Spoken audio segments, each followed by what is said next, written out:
একটা পারমিশন নেওয়ার ছিল তোমার কাছ থেকে। প্লিজ না করবা না কিন্তু। তুমি পারমিশন চাইছো আর আমি দেই নাই, এমন কি কোনো দিন হয়েছে? না, তা হয় নাই, তবে আমি পারমিশন চাইছি আর তুমি সরাসরি ওই পারমিশন দিয়ে দিছো, এমনও তো কোনোদিন হয় নাই। আরে সমস্যা নাই, এবার দিব।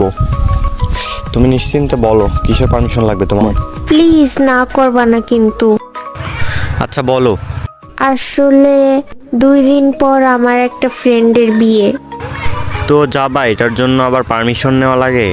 আরে আগে শুনো, হ্যাঁ বলো। আমরা বাকি সব ফ্রেন্ডরা প্ল্যান করছি, আমরা সবাই মিলে একটা গ্রুপ ডান্স করব। আরে সমস্যা নাই, কইরো। ফ্রেন্ডের বিয়ে মজা তো করবাই, আর এটার জন্য আবার পারমিশন নেওয়া লাগে? আসলে গ্রুপে 2-4 জন ছেলেও থাকবে।